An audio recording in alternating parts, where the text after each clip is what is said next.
Bienvenue sur ICI Eco. Le représentant personnel du président de la République française pour le Liban, Jean-Yves Le Drian, a effectué un deuxième déplacement au Liban du 25 au 27 juillet. Et selon la déclaration de la porte-parole du ministère de l'Europe et des Affaires étrangères français, et comme il avait fait lors de son premier déplacement, Le Drian a souligné à tous ses interlocuteurs l'urgence de sortir de l'impasse politique et institutionnelle actuelle entretenue par la prolongation de la vacance présidentielle qui fait courir des risques majeurs pour le Liban, son État et sa stabilité. Dans ce contexte, il a proposé à l'ensemble des acteurs participant au processus d'élection du président de la République et les inviter au mois de septembre à une rencontre au Liban, destinée à dégager un consensus sur les enjeux et les chantiers prioritaires que devra mener le futur président de la République, et en conséquence, les qualités nécessaires pour les relever. Cette démarche de facilitation initiée par la France bénéficie aussi du plein soutien des partenaires et amis du Liban réunis à Doha le 17 juillet. Le Drian a noté l'ouverture constructive de tous ses interlocuteurs libanais vis-à-vis à cette approche concrète, pragmatique, centrée sur l'élection du président de la République et de ce qu'il devra faire pour engager le Liban sur la voie de redressement et de la stabilité, pour lui permettre de retrouver sa place dans son environnement régional et regagner la confiance de la communauté internationale. D'autre part, le gouverneur de la Banque du Liban, Riyad Salamé, a bien mentionné cette semaine qu'il ne sera plus à la tête de la Banque du Liban mardi matin, après avoir occupé ce poste les 30 dernières années. Ma mission se termine le 31 juillet. Je n'accepterai aucune extension technique. Je tourne la page, a déclaré Salamé.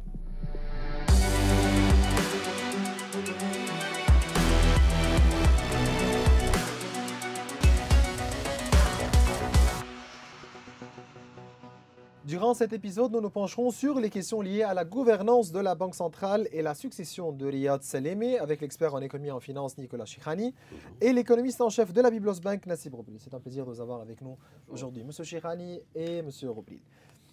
Nous allons essayer de décrypter l'entrevue du gouverneur de la Banque du Liban, Riyad Salamé, avec vos commentaires. On commence avec la crise actuelle, tout ce qui se passe avec les vice-gouverneurs. Riyad Salamé précise que cette crise elle est liée à leur demande, notamment une couverture légale de leur action et l'utilisation des réserves obligatoires de la BDL. Monsieur Robril, Monsieur Chirhani, vous dites quoi? Est-ce qu'il faut accepter aujourd'hui d'utiliser ces réserves obligatoires pour pouvoir couvrir les dépenses?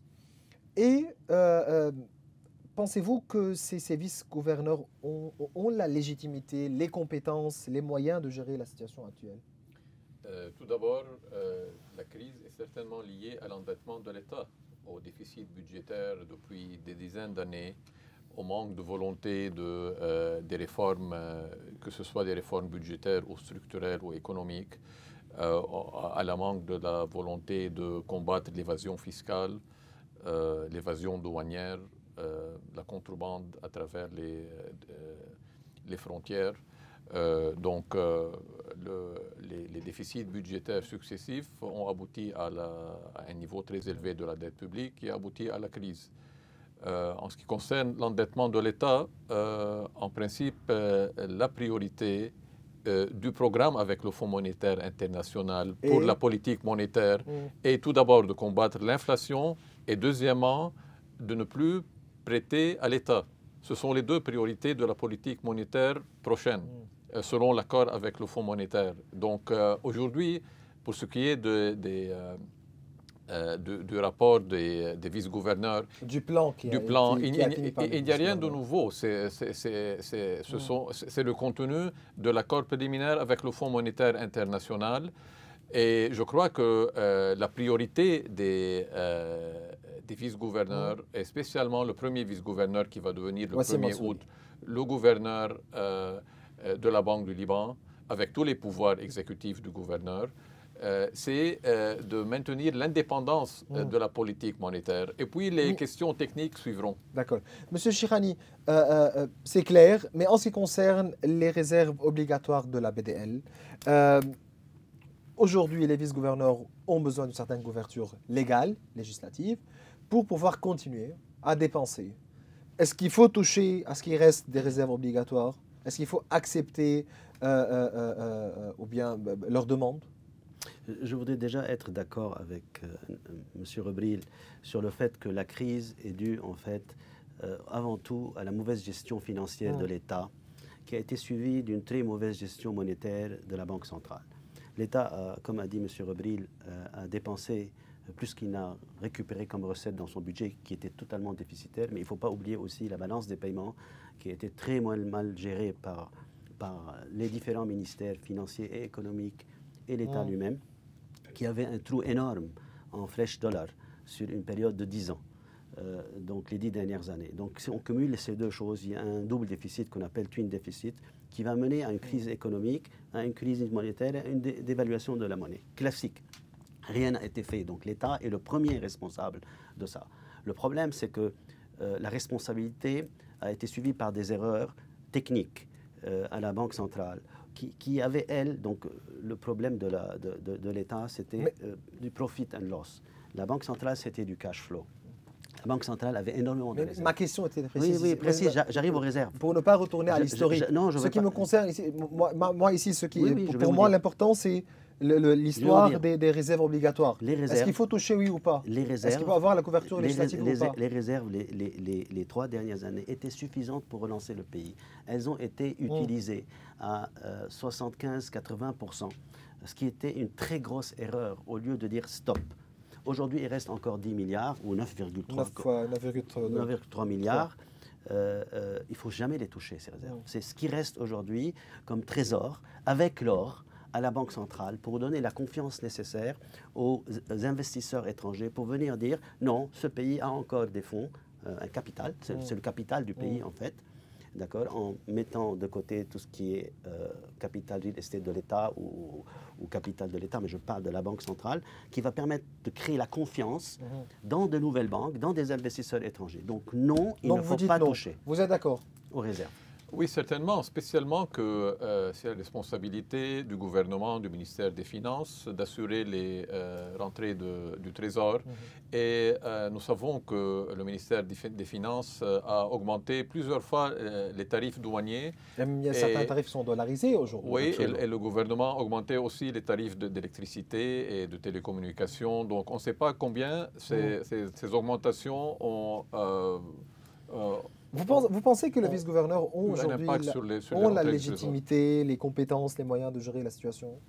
Moi, je crois qu'ils sont des gens professionnels, consciencieux, et ils ont l'autorité. Ça fait 3 ans qu'ils sont dans leur poste. Ils connaissent l'environnement très bien. Et je répète, leur priorité doit être l'indépendance de la politique monétaire, malgré la situation actuelle. Tout au long de son entretien télévisé, Riyad Salemi a justifié des chiffres, des documents à l'appui, les décisions qui ont été prises par la BDL. Quelles auraient les conséquences si la BDL n'avait pas pris ces initiatives? Vous parlez des décisions depuis 2019. Moi, je crois que les circulaires de la Banque du Liban étaient un moyen de combler le vide qui a été créé par le manque de volonté politique, que ce soit au niveau de du pouvoir législatif, du pouvoir exécutif.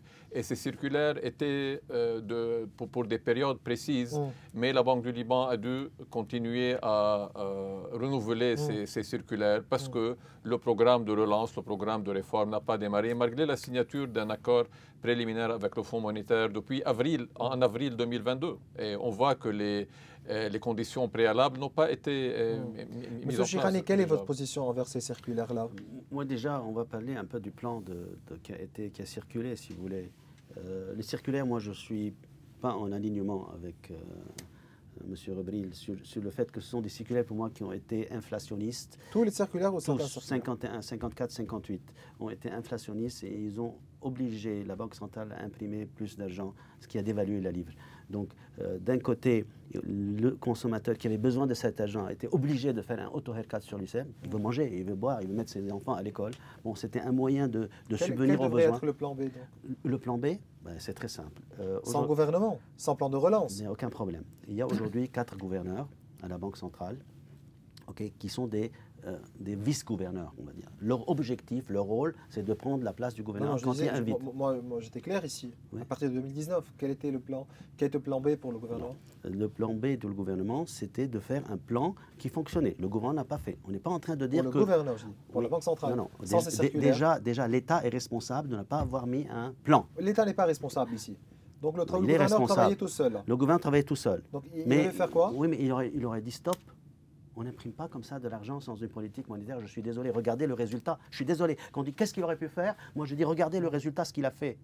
Est-ce que ça aurait pu être pire? Peut-être. Mais aujourd'hui, ce qui a été fait est faux. On a dévalué la livre libanaise de 98%. Okay? On a fait un auto-haircut d'au moins 15 milliards de dollars sur les dépôts des gens qui ont baissé leurs dépôts. Aujourd'hui, on n'a plus que 92 milliards de dépôts. On avait 130.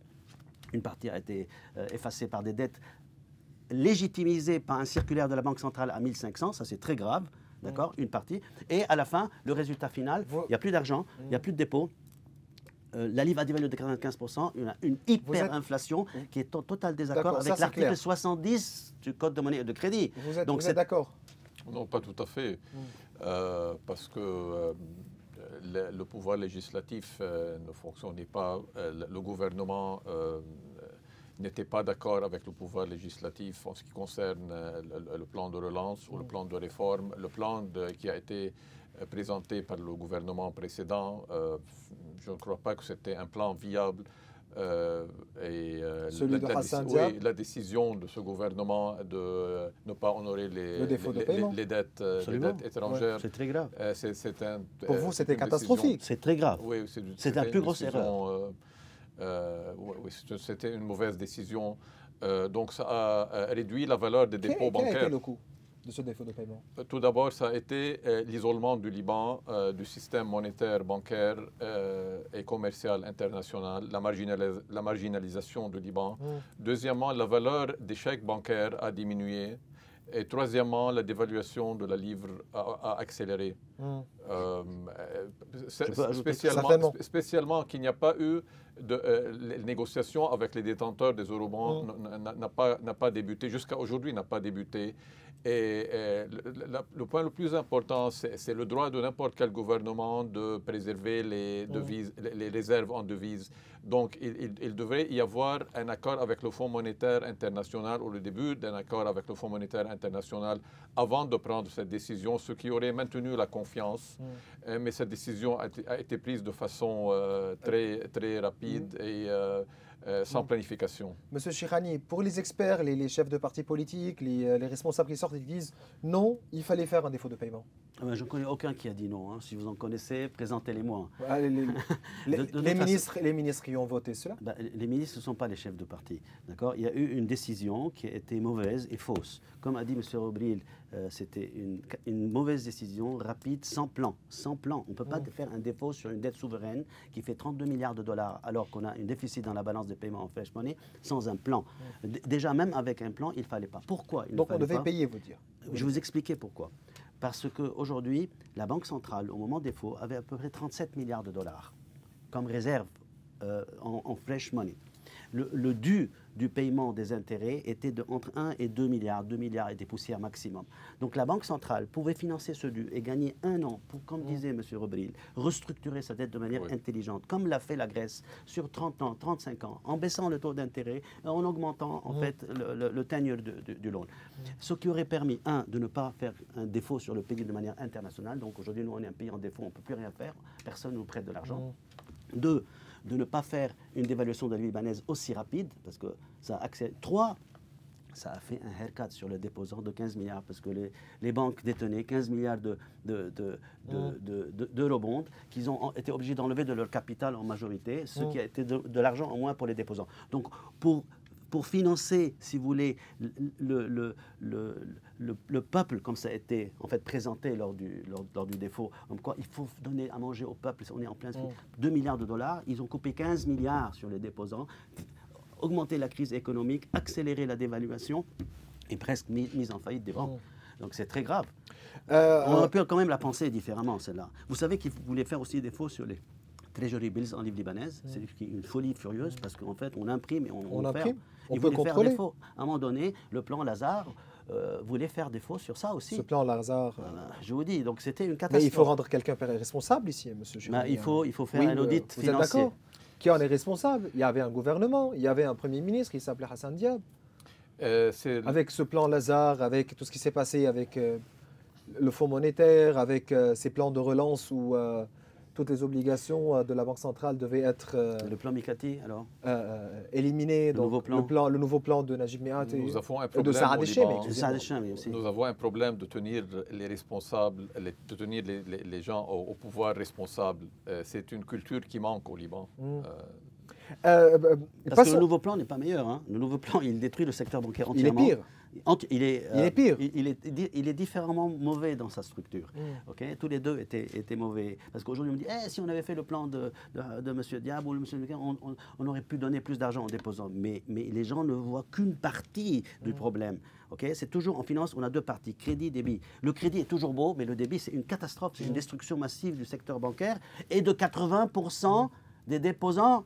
Attends, et on sait tous que le déposant, c'est lui qui crée la confiance dans le pays. Ici, aujourd'hui, il y a une loi qui dit je vais couper 80% de vos dépôts d'après l'article 24.1, page 9 du plan de M. Diab, de M. Miati et de M. Chami. Okay? La confiance, aucun investisseur Pour du les monde deux plans, vous êtes ici. Hein. Les deux plans sont mauvais. Passons à Saïrafa. Donc, selon Riyad Salem, l'objectif de la plateforme était de permettre à la Banque centrale d'avoir un rôle dans l'économie du cash et d'assurer une transparence dans les transactions en dollars. Est-ce que vous pensez que la Banque du Liban a réussi, avec Saïrafa, à être un acteur clé sur le marché monétaire et de réguler ce marché, le marché parallèle et le citoyen aussi, ainsi que le secteur public, ont bénéficié grâce à la dollarisation des salaires tout en passant par Saïrafa? Oui, certainement les employés du secteur public et les employés du secteur privé, parce que beaucoup d'employés du secteur privé, leur salaire est en partie toujours en livre libanaise. Mais la Banque centrale est devenue un acteur clé sur le marché ici, sur le marché parallèle et sur le marché de change officiel. Elle est devenue un acteur clé pour l'intervention sur le marché de change.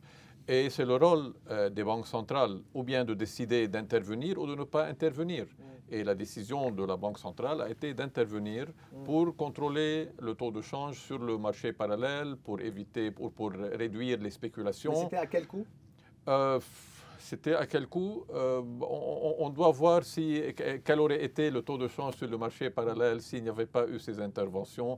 Malgré toutes les critiques de la plateforme Saïrafa, moi je crois que cette plateforme a donné des résultats, que ce soit en assainissant le pouvoir d'achat de cette façon des employés du secteur public ou bien des employés du secteur privé, ou bien d'injecter assez de dollars pour essayer de stabiliser le taux de change. Mais ce n'est pas une solution. Personne n'a dit que c'était une solution. C'est un moyen et la solution est à travers les réformes parce que le taux de change est déterminé par l'activité économique, en fin de compte. Pas par les circulaires et par les décisions.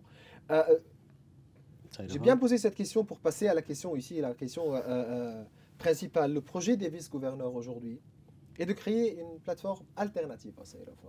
Donc d'arrêter Saïrafa et de passer à une nouvelle plateforme.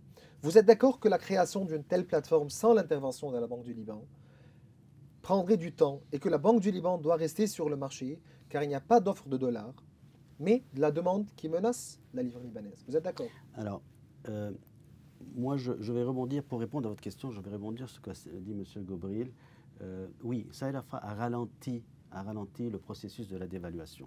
Mais Saïrafa a toujours suivi le marché noir. Ça a commencé à 15 000, 30 000, 40 000, 65 000, 85 000. Et il y a toujours une petite différence entre les deux. Pourquoi? Parce que Saïrafa, aujourd'hui, si Saïrafa devait suivre le marché noir, il n'y aurait plus d'arbitrage pour que les gens en profitent, comme vous dites, dans le secteur public.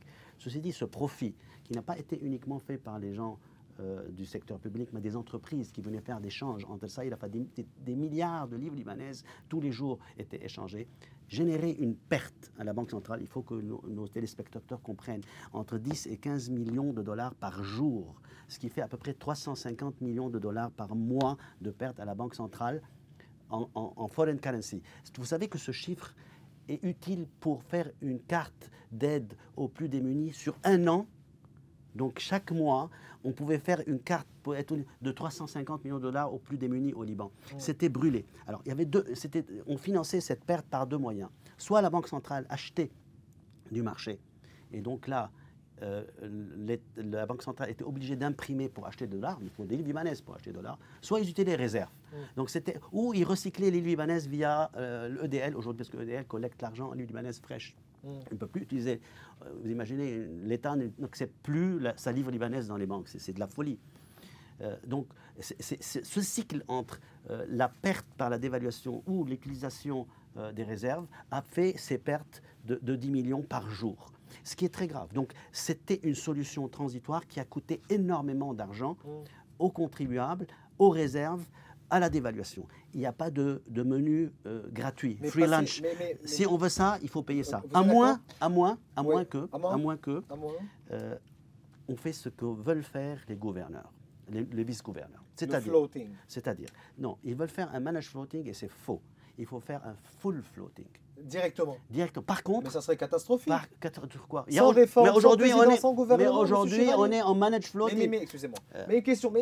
On est en managed floating puisque la Banque centrale intervient. Ils ne veulent pas changer les choses. Une question. Sans gouverneur, sans président, sans réforme. Je vais vous dire comment faire. Passer à un floating, sans confiance. Je vais vous dire comment faire. Sans secteur bancaire. Je vais vous dire comment faire. On fait comment? Je vais vous dire comment. On se tire une balle dans la tête. Vous voulez la réponse? Ils font full floating, ils arrêtent d'imprimer. Zéro livre libanaise imprimé. Je vous garantis. C'est pas moi qui le dis. Mais en théorie, ça peut passer, mais en pratique, ça passe pas. Non. Je vais vous expliquer pourquoi. Le taux va monter à 150, il va restabiliser à 120, 130, 100. Ça qui vous dépend de assure l'économie. C'est connu dans tous les marchés. D'ailleurs, le managed floating en Égypte a échoué. Je conseille. Il y avait l'intervention du Fonds monétaire aussi en Égypte. Oui, mais il a échoué parce que la banque a toujours intervenu. En fait, le managed floating, c'est exactement ce qui est fait aujourd'hui. C'est du managed floating. J'aimerais bien écouter donc on continue sur le même problème. Arrêtez votre l'impression. Il faut arrêter l'impression de Vous êtes avec. On doit passer aujourd'hui à un full floating? Tout d'abord, certainement, les opérations à travers la plateforme Saïrafa ont abouti à des pertes pour la Banque du Liban. Mais je ne vois pas comment ils ont abouti à des pertes de 350 millions de dollars par mois. Si on voit les chiffres des réserves de la Banque du Liban, ils ont diminué de 788 millions de dollars depuis le début de l'année jusqu'à mi-juillet. Mais les transactions à travers la plateforme Saïrafa étaient à la hauteur de à peu près 12 milliards de dollars durant cette période. Donc, c'est vrai, c'est une plateforme pour l'intervention de la Banque du Liban, mais je ne crois pas qu'il y a eu un coût. Je veux dire, c'est un coût.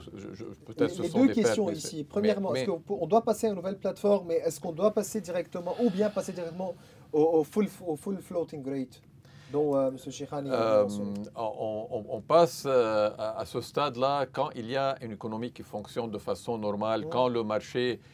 Quand l'économie n'est pas à moitié une économie de cash, selon la Banque mondiale, l'économie cash au Liban est de 10 milliards de dollars. Et quand on n'a pas d'assises fortes pour passer à un taux de change libre, comme le veut le Fonds monétaire. Le Fonds monétaire voulait auparavant... Il veut un full floating. Le Fonds monétaire voulait tout d'abord unifier les taux de change multiples à partir de l'accord préliminaire avec les autorités libanaises et libérer le taux de change à la fin. C'était la dernière mesure qu'il faut mettre en place parce que réforme, restructuration, confiance, on aurait déjà commencé par les réformes et la confiance, mais maintenant avec une économie en cash de 10 milliards de dollars et aucune assise pour assainir la confiance. En tout cas, les vice-gouverneurs ont dit que ça va être un processus graduel. Ça ne va pas être, être immédiat. On est d'accord qu'aujourd'hui, la Banque centrale, sa politique monétaire, ne doit pas être liée à la politique. C'est pour ça qu'on a une politique monétaire. C'est parce que la Banque centrale est indépendante. D'après le Code de monnaie et de crédit, elle a une indépendance financière pour agir. Donc aujourd'hui, si on ne flotte pas complètement, ça veut dire qu'on continue à faire la même chose. Je suis désolé. Donc, continue à intervenir. Comme on est en train de le faire aujourd'hui, via Saïrafa, via un managed floating. Alors le problème, c'est qu'ils veulent utiliser les réserves aujourd'hui pour intervenir. Monsieur Cheikhani, vous savez très bien que Saïd Rafah aujourd'hui est une bouffée d'oxygène pour un grand nombre de mais fonctionnaires. C'est vrai. C'est vrai, c'est pour ça ce qu'il faut faire. Je vais vous dire qu'est-ce qu'il faut faire. Avec 350 Je vais vous 000 dire ce qu'il faut faire. C'est facile. La Banque centrale, bizarrement, a imprimé 20% de la masse monétaire en une semaine, début juillet. 20% de tout ce qui a été imprimé depuis l'histoire du Liban.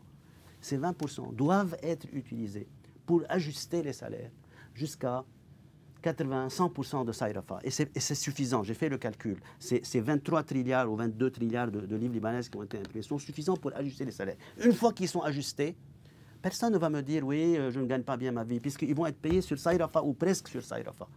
Aujourd'hui, ils sont payés à 10% de Saïd Rafah ou 20% de Saïd Rafah. Donc, quand vous ajustez tous les salaires grâce à cette nouvelle masse monétaire, croyez-moi, le livre... Donc, vous dites ici, ajustez les salaires, ajustez les salaires. Payez-les en livres libanaises, partez sur le marché noir, achetez du dollar. S'ils achètent du dollar, le dollar va flamber. Mais s'ils n'impriment plus, personne ne peut plus acheter. C'est pour ça que je vous dis, il y a une phase transitoire de 6 mois à 8 mois où il va y avoir un pic. D'accord? Puis comme on n'imprime plus, il n'y a plus de livres pour acheter. Le secret, c'est que tant qu'il y a des livres libanaises, on imprime.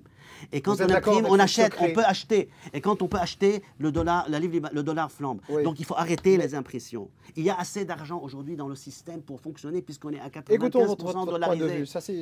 Ces décisions, ces mesures pourraient être positives dans une économie qui fonctionne de façon normale et quand il y a des décisions pour modifier la politique monétaire.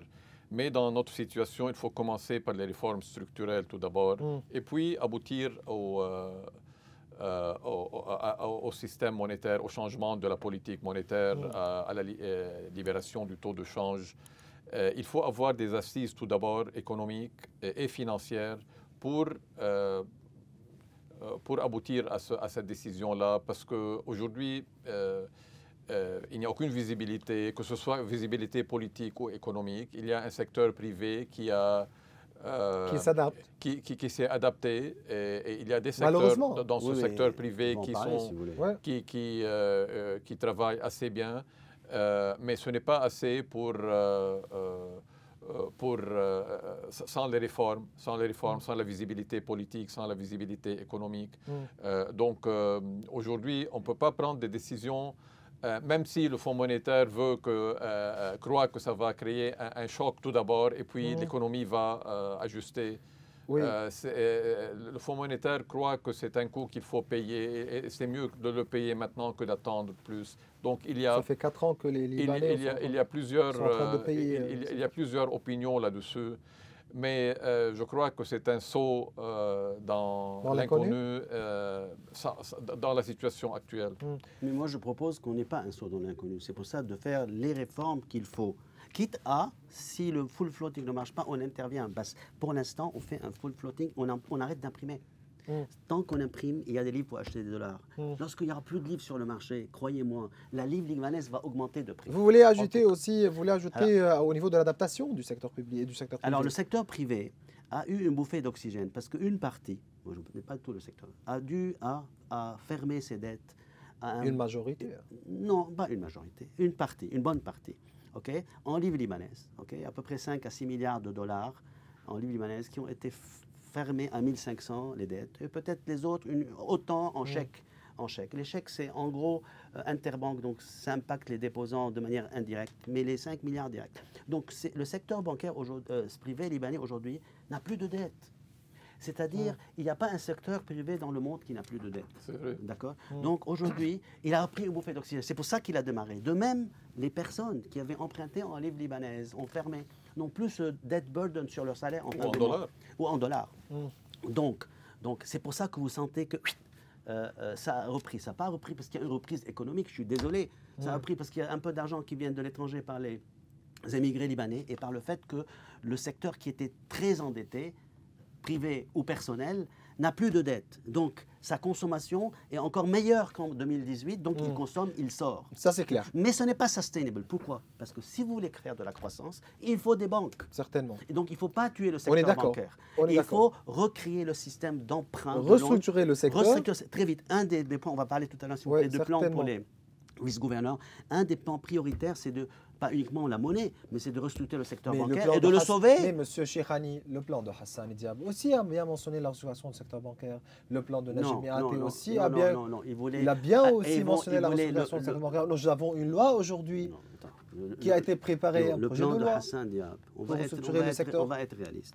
Il voulait pas nécessairement sur le secteur, puisqu'en fait, en gros, les banques allaient faire faillite et il va aller chercher 5 nouvelles banques au Liban, qui jusqu'à maintenant essayent de rentrer dans le pays. Et s'ils rentrent, ils seront. Les banques aujourd'hui au Liban auront beaucoup de problèmes, parce que la confiance va être complètement perdue chez eux, ils vont aller vers les nouvelles banques. Donc il faut faire attention à ce qui se passe. Et le plan de M. Diab, M. Mikati et M. Chami, je m'excuse, article 24.1, je préfère que M. Gobril en parle, c'est la faillite des banques. Hein. Je suis désolé. Aujourd'hui aussi, il y a eu un circulaire 675 qui est sorti de la Banque centrale, très étrange, un jour avant la fin du gouvernement, qui vous demande de payer votre FX short position sur les banques en moins d'un mois. Je me demande si les banques peuvent le faire. S'ils ne peuvent pas le faire, il va y avoir des banques qui vont être mises en faillite par la haute commission du secteur bancaire ou en cessation de paiement, ou je ne sais pas ce qu'il va faire, ou va réévaluer les assets comme c'est écrit dans les circulaires. Donc je pense qu'il n'y a toujours pas la bonne solution qui est en train de faire pour faire gagner l'économie libanaise et la faire tourner. C'est très grave. Il y a des intérêts personnels qui sont en action pour pouvoir dire mon intérêt c'est ça, et je m'en fous du reste. Les Libanais aujourd'hui se posent la question. 1er août, est-ce que vous pensez que les mécanismes qui ont contribué à la stabilité du marché vont continuer à rester en place, même suite au départ de Riyad Salem et de la BDL? Avec ce matin, on voit le dollar qui passe... qui est auprès de 88 000 livres libanaises. Donc, une chute de dollar, Tout d'abord, du taux de change de dollar sur le marché parallèle. On doit s'habituer au Liban à la passation du pouvoir. Chaque fois qu'il y a une passation du pouvoir au Liban, il y a un problème, il y a un bloc, il y a un arrêt. Et il faut s'habituer à la passation du pouvoir. On s'attend à quoi la semaine prochaine, vous pensez? À ce que le 1er août, le premier vice-gouverneur devienne gouverneur avec tous les pouvoirs du gouverneur. Jusqu'à présent, le marché réagit normalement avec le recul du taux de change de dollar sur le marché parallèle. Je préfère ne pas donner des prévisions dès aujourd'hui. Spécialement que c'est un marché parallèle qui est opaque, qui n'est pas transparent, qui n'est pas régulé. Mais c'est vrai, c'est la question que tout le monde se pose, spécialement que le plan des vice-gouverneurs inclut la nouvelle plateforme. Mais il demande aussi des réformes qui sont déjà dans le plan du Fonds monétaire. Donc ils disent tout d'abord on doit voter le budget, on va voter les lois de capital control, la GAP law, la loi de la restructuration du secteur bancaire. Et l'endettement de l'État aussi. Oui, et certainement le plafond pour l'endettement de l'État. Et après, on peut mettre en place cette plateforme. Ça, c'est une assise positive pour aboutir à cette plateforme. Donc vous êtes avec l'amendement de l'article 199 du Code de la monnaie et du crédit en ce qui concerne l'endettement de l'État auprès de la BDL? Totalement, je suis pour l'élimination. Oui, pour arrêter l'endettement de l'État. Pour le gouverneur de la Banque du Liban, l'État, au fil des années, est devenu dépendant de la Banque centrale pour gérer le secteur public. Dès 2012, en ce qui concerne la répartition des pertes qui doivent être considérées certainement comme dettes et pas de pertes, Riyad Salemi a bien mentionné que la population doit savoir que la BDL a effectivement perdu de l'argent, mais ce sont des lois votées au Parlement qui justifient ces pertes. On peut en parler? La BDL n'a pas pris l'argent des déposants. Alors, commentaire. On va en parler. En fait, il y a différentes choses. Que ça soit clair. Parce que le problème, c'est que les gens englobent tout dans un même pot. Les réserves de la Banque centrale ont été utilisées à différents niveaux. Il y a eu des lois qui ont été votées pour certaines utilisations, comme l'électricité. D'accord ? Mais il n'y a pas eu de lois qui ont été votées, par exemple, pour faire des subventions de pétrole. C'est la décision du gouvernement. Alors, mais ce n'est pas une loi. Attendez, c'est pas une loi, je suis désolé. Il devait dire non. Bien sûr qu'il doit dire non. C'est pas le rôle de la Banque centrale. Salem, selon le gouverneur, les subventions aux produits de première nécessité ont coûté 7,5 milliards de dollars. Okay. Relevé également de la responsabilité du gouvernement. tout Mazmout, comme les ça hausses relevait. des salaires votés. Je suis d'accord. C'est pour ça que, en fait, il y a sur les peut-être 40 milliards qui ont été dépensés dans la Banque centrale, ou même 80 milliards, on va dire, il y a une partie qui a été votée par des lois, comme l'électricité. La BDL, le ministère de l'Énergie, a pris 25 milliards de dollars. 25. Je peux continuer. Oui, certainement, mais juste pour ajouter des chiffres. Vous parlez de BDL. Oui.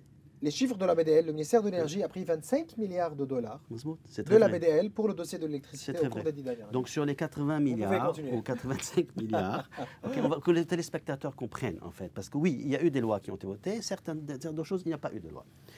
Il y a eu à peu près 25 à 30 milliards de dollars pour l'électricité. Ce sont des lois, c'est le fait. On dit en arabe, c'est dans le budget. Un genre de prix. Non, c'est une avance. Une avance. D'accord. Il y a eu à peu près, à mon avis, une vingtaine de milliards sur tout ce qui est subventions, pétrole, médicaments, blé, farine, qui était le devoir de l'État. Je suis désolé.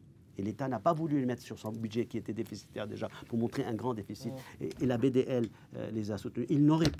La BDL n'aurait pas dû le faire. Ce n'est pas son métier. C'est écrit nulle part dans le code monnaie et crédit qui régit le fonctionnement de la BDL qu'il faut faire ça.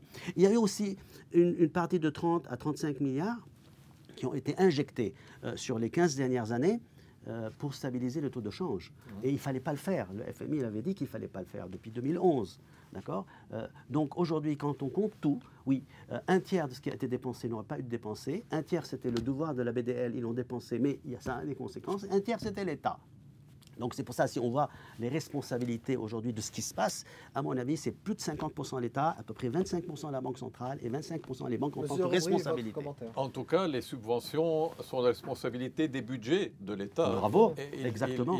Ils rentrent dans les dépenses de l'État. Exactement. Mais ils ne sont pas rentrés. Ils sont pas rentrés. Non, que ce soit les subventions des importations ou d'autres subventions, c'est la responsabilité du pouvoir exécutif et ça fait partie des dépenses publiques. Et pourquoi donc la BDL a été obligée de subventionner c'est la question qu'il faut poser. Mais parce que le gouvernement ne faisait pas d'efforts, les gouvernements successifs. Il n'y avait pas un gouvernement en particulier. Et spécialement le dernier gouvernement qui a décidé de subventionner les importations et qui ont coûté au moins 7 milliards de dollars de réserves. Selon les chiffres de la BDL. 100%. Passons aux négociations avec le Fonds monétaire international. Les négociations, certainement, comme nous le savons très bien, sont interrompues avec le Fonds monétaire. Pour le gouverneur de la BDL, la Banque centrale a accompli tout ce qui lui était demandé, allant de l'audit de ses actifs à la mise en œuvre des réformes bancaires. Qu'est-ce qui empêche ces réformes demandées aujourd'hui? Ça, c'est de 1. De 2, quels sont les obstacles politiques, institutionnels qui entravent la mise en place de ces réformes au Liban? À qui la Vous question? deux. Tout d'abord, Monsieur Rebril et Monsieur Chikhani. Tout d'abord, les négociations avec le Fonds monétaire ont déjà eu lieu et ont abouti à l'accord préliminaire d'avril 2022. Il faut mettre en question les chiffres. Ce qui reste, c'est de mettre en place les conditions préliminaires, les 9-10 conditions préliminaires qui traînent toujours, comme le début des négociations avec les détenteurs des eurobonds, la restructuration de la dette publique, le vote au Parlement des lois. Donc quels sont les obstacles institutionnels politiques? Ils ne veulent pas faire ça, ils savent faire ça. Ce sont des obstacles politiques parce que moi, je crois qu'il n'y a pas un consensus sur le plan de réforme. Et surtout, l'obstacle pour ce consensus, c'est la question des dépôts. Comment traiter les dépôts bancaires? Voilà, c'est très important. C'est la question, l'obstacle principal. Et le Fonds monétaire... Comment trouver la solution pour ces dépôts? Oui, le Fonds monétaire était très clair dans son rapport de 80 pages qu'il a publié depuis un mois, que le gouvernement et le Parlement ne se sont pas mis d'accord sur ce point-là. Et le gouvernement n'a pas pu convaincre les déposants et le public de cette solution-là. Vous voulez ajouter? Oui, je suis d'accord avec Nassib. Parce que, en fait, il y a aussi quelque chose qui... Enfin, je suis d'accord que le gouvernement n'a pas fait ce qu'il fallait. Peut-être il a voté la loi du secret bancaire qui était, en fait, comment on dit en anglais, wishy-washy. C'est-à-dire qui marche dans certains cas, qui fonctionne moins dans d'autres, qui n'est pas parfaite. Mais tout le reste n'a pas été fait. Ni le capital contrôle depuis le jour zéro. Aujourd'hui, c'est peut-être trop tard, je ne sais pas, mais bon. Etc. Donc, mais en plus, la BDL elle-même... Vous pensez aujourd'hui c'est trop tard de voter un capital contrôle?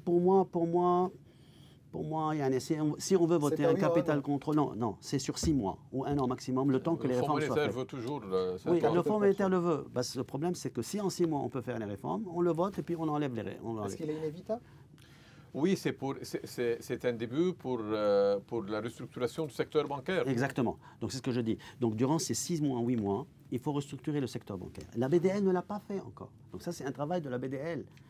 La BDL n'a pas fait l'audit des 14 banques comme demandait le FMI. Il ne l'a pas fait encore. Mais ce n'est pas la responsabilité de la BDL. D'auditer les 14 banques, c'est la responsabilité de qui? Non, bien sûr que c'est la responsabilité de la BDL. Non, c'est la responsabilité de l'État d'avoir un accord avec une société internationale. Non, l'État ce n'est pas un audit, c'est une évaluation la haute commission bancaire de la Banque centrale, c'est elle qui est responsable d'auditer les banques.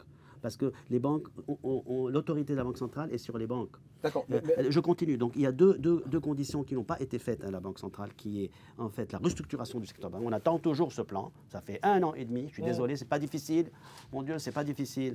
On peut le faire en 1 semaine si nous le demande à Nassib et moi-même. La restructuration des banques, c'est un document qui fait 5 pages. Le Parlement doit voter 3 lois pour commencer la restructuration du secteur. Mais il faut le faire. Okay? Et de l'autre côté, l'État n'a pas fait ce qu'il fallait. Okay? Moi, je pense, aujourd'hui, il faut se mettre sur une table. Les nouveaux gouverneurs sont là. Venons, nous sommes de bonne foi. On veut sauver ce pays. D'accord? Le cabinet des ministres veut aussi que ça avance bien. Let's sit on the table and let's do it. S'il y a vraiment une volonté politique, on peut avancer en 6 mois. Moi, je suis certain qu'en 6 mois, on peut faire le changement. Très bien. Vous avez bien mentionné la restructuration du secteur bancaire. Nous savons très bien, c'est inévitable. Oui. Mais pour vous, M. Robril, et M. Cheikhani, quelle est l'importance et le rôle du secteur bancaire par rapport à tout plan de relance? Sans secteur bancaire, comment on fait? Le secteur bancaire était la seule source de financement de l'économie avant la crise. Et il doit jouer son rôle de nouveau, de financer... Et pour les qui sont sortis dire, voilà, il faut arrêter tout, il faut remettre tout à zéro, il faut recommencer avec de nouvelles banques. La restructuration du secteur bancaire va aboutir à une diminution du nombre des banques au Liban. Il y a des banques qui vont pouvoir continuer et qui vont pouvoir prêter de nouveau à l'économie libanaise, au secteur privé, pas au gouvernement. Donc, c'est un rôle essentiel.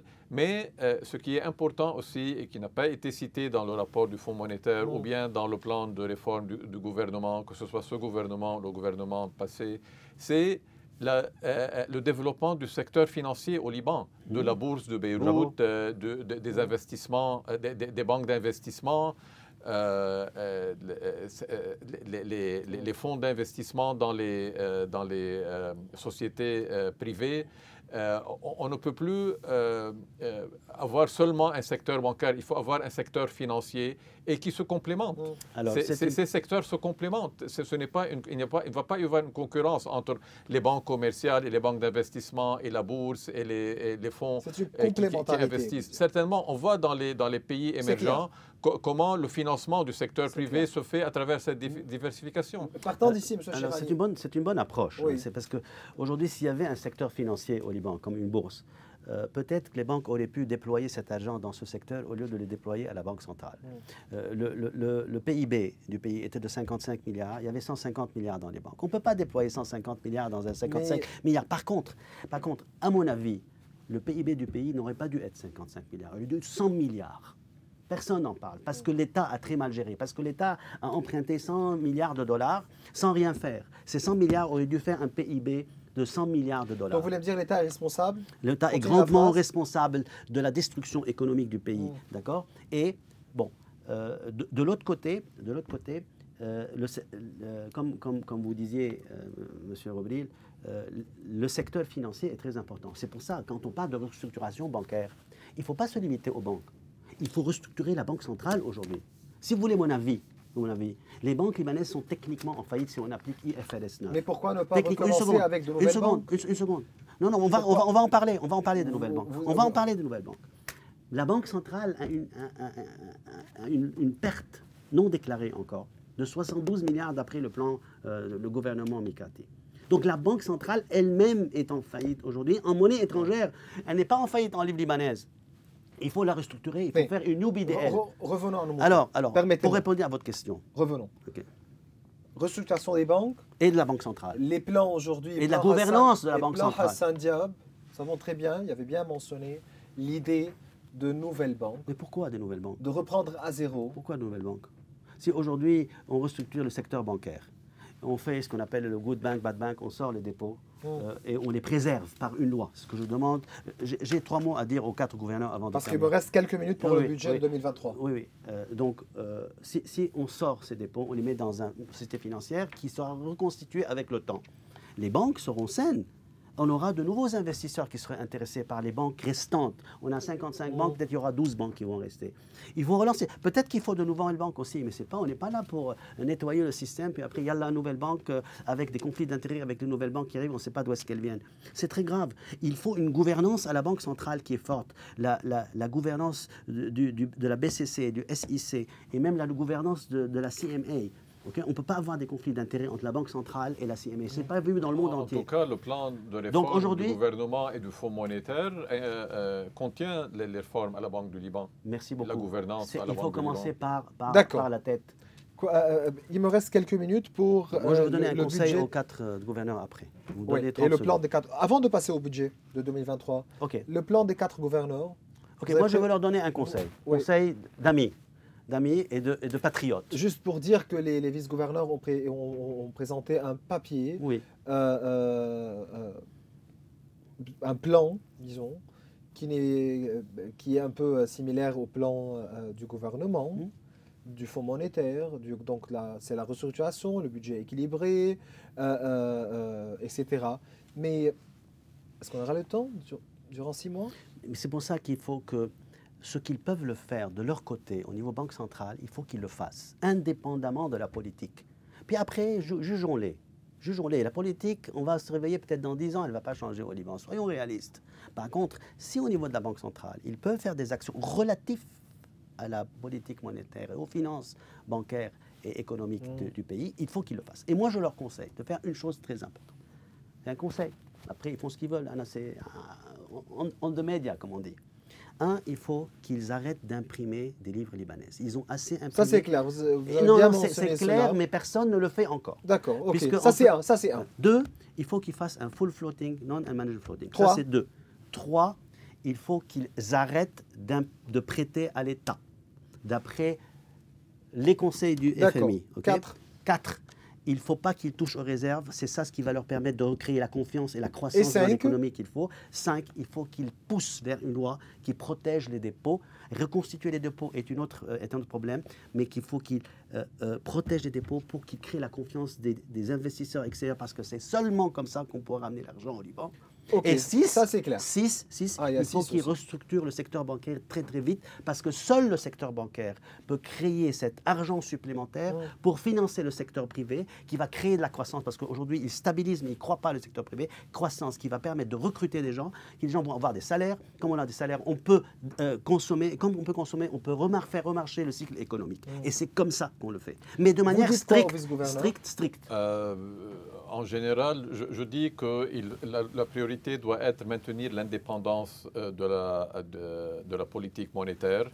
Et deuxièmement, malgré la restructuration des banques, si on arrive à ce point-là, les banques ne peuvent pas prêter au secteur privé sans garantie que ces prêts vont être repayés de la même façon qu'ils ont été donnés, pour ne pas répéter ce qui s'est passé.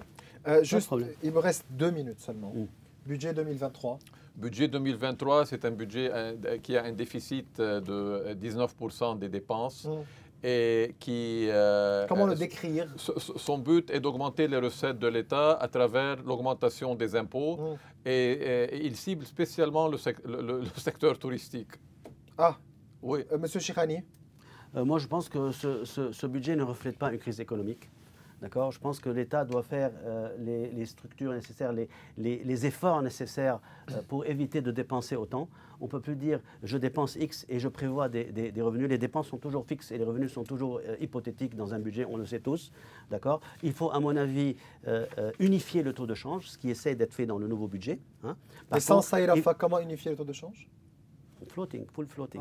Acquis, Ok. certainement, certainement. Mais on arrête d'imprimer. C'est-à-dire l'État va être obligé de réduire ses coûts, augmenter ses collections. On n'augmente pas les taxes dans une crise économique, on augmente la collection des taxes. C'est ça. On est d'accord sur Oui, ça. Certainement. Certainement. Donc aujourd'hui, certainement, il ne faut pas dire qu'il faut baisser les taxes, d'accord? Mais il faut augmenter la collection des taxes qui va ramener 3 ou 4 fois plus d'argent à l'État aujourd'hui, d'accord? Donc on augmente la collection des taxes et en plus, on fait ce qu'on appelle une restructuration de la balance des paiements. C'est très important. L'État, tant qu'il n'a pas fait la balance des paiements, c'est un trop.